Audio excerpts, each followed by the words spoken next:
Hello and good afternoon. Here is the news at 4. First, the highlights. Lagos State Governor performs groundbreaking of over 2,000 units housing scheme. Police barracks in Obalindi. Federal State Court activates mobile courts nationwide to tackle traffic violations during Yuletide. On the foreign scene, Israel strikes Houthi targets in Yemen after missile attacks. And in sports, Nigeria Women's Football League approves January 15, 2025 as kickoff date for Premiership season. And now the details. I am Akan Usen.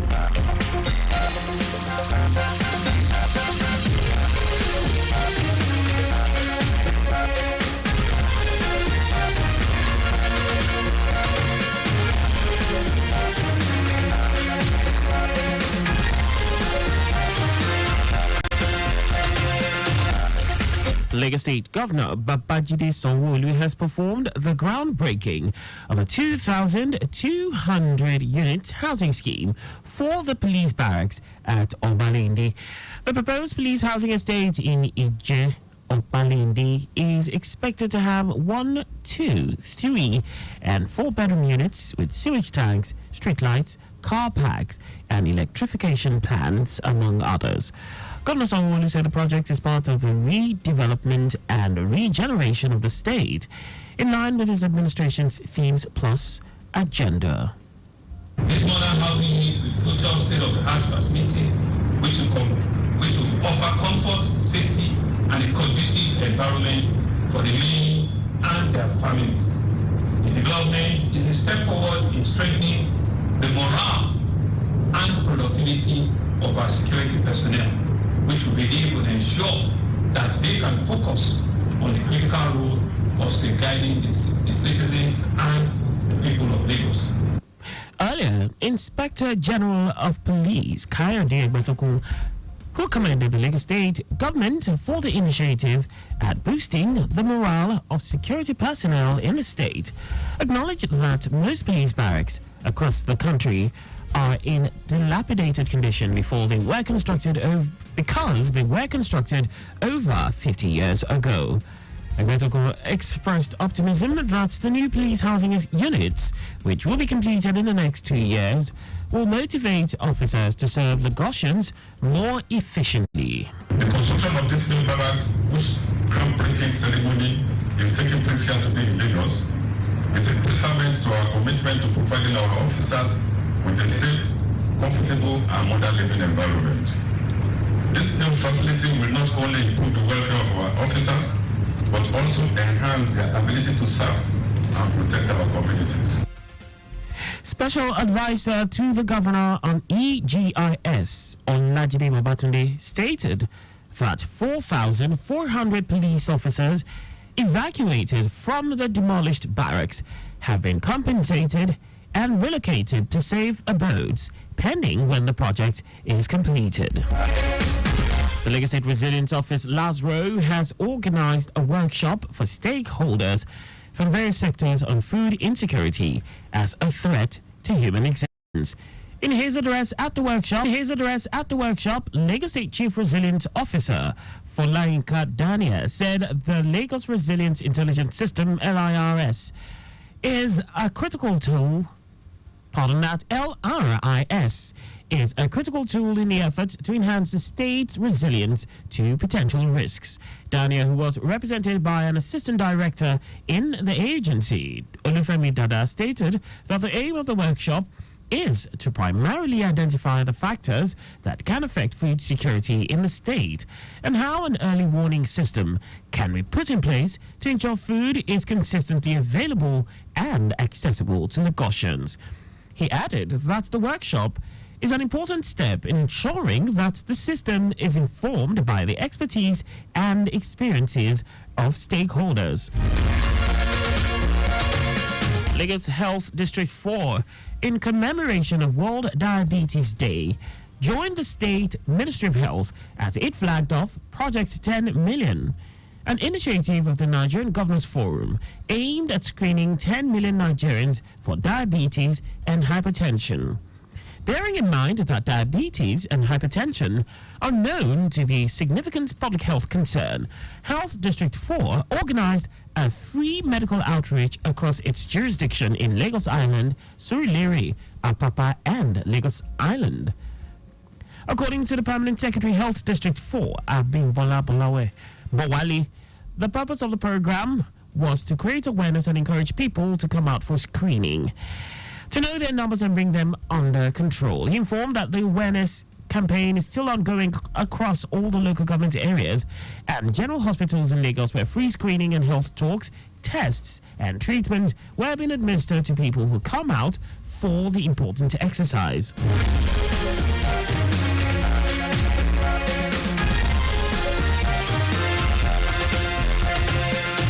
And now to the rest of the stories. The Corps Marshal of the Federal Safety Corps, FRSC, Shehu Mohammed, has instructed commanding officers to prioritize mobile court operations during the end-of-year enforcement period.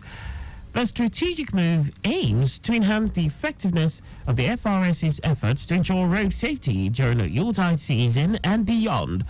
Spokesman of the FRSC, Olusegun Ogunbemide, in a statement, said the directive to utilize mobile court operations became crucial due to its effectiveness in promptly prosecuting traffic offenders, noting that swift prosecution serves as a strong deterrent to potential violators. He added that the proactive approach not only promotes road safety but also fosters a culture of accountability among drivers. The Federal Road Safety Corps has signed a memorandum.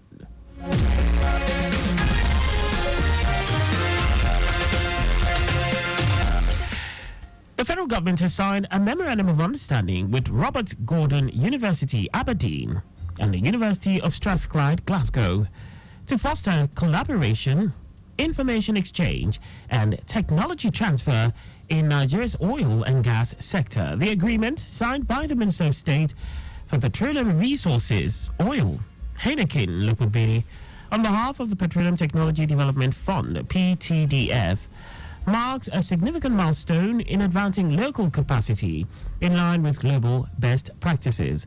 The Minister's Special Advisor on Media and Communication, Nemeka Okafor, in a statement, said the agreement sets out a framework for academic exchange and technology transfer to enhance professional programs at the College of Petroleum and Energy Studies in Kaduna.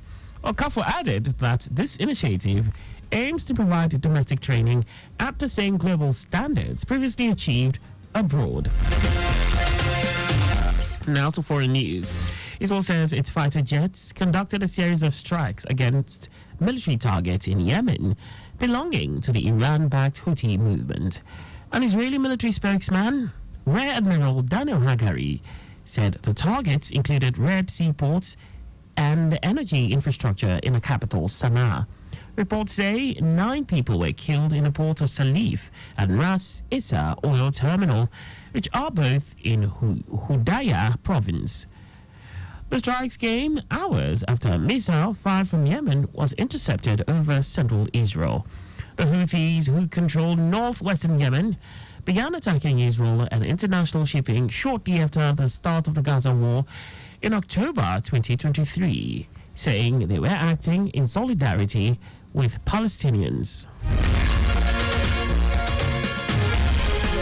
In our sports, Congress of the Nigeria Women's Football League, NWFL, has approved Wednesday, 15th January 2025, as a kickoff date for the 2024/2025 NWFL Premiership season. The Congress also approved the opening star match to be held between defending champions Edo Queens and Abia Angels at the Samuel Ogbemudia Stadium on the same day in Benin. It was resolved that the two-group league format, Groups A and B, would still be retained for the 2024/2025 NWFL Premiership season, with the draw ceremony conducted through seeding. The Congress unanimously agreed to increase the number of clubs in the Premiership from 16 to 20 as from the 2025/2026 season. It also retained the 20-club structure for the championship, while the implementation of the hitherto approved state league as the third tier of the NWFL takes effect from the 2024/2025 season.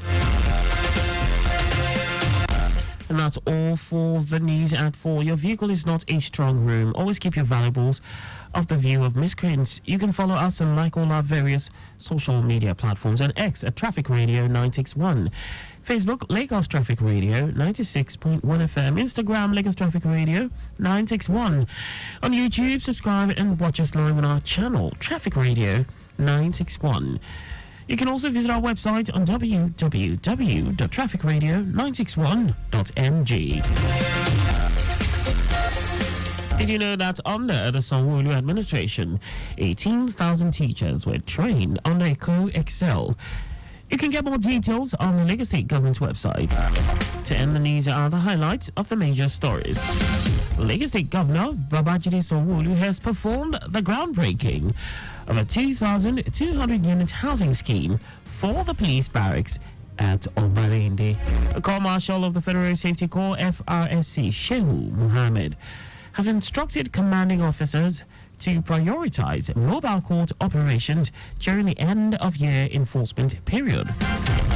We also told you that Israel has stated that its fighter jets conducted a series of strikes against military targets in Yemen belonging to the Iran-backed Houthi movement. And in sports, Congress of the Nigeria Women's Football League, NWL, has approved Wednesday, 15th January 2025, as a kickoff date for the 2024-2025 NWFL Premiership season. For contact with the newsroom, please send a message to info@trafficradio961.ng. And that ends the news broadcast compiled by Abiola Fabolagun. I am Akan Usen. Thanks for listening and please stay safe. Good afternoon.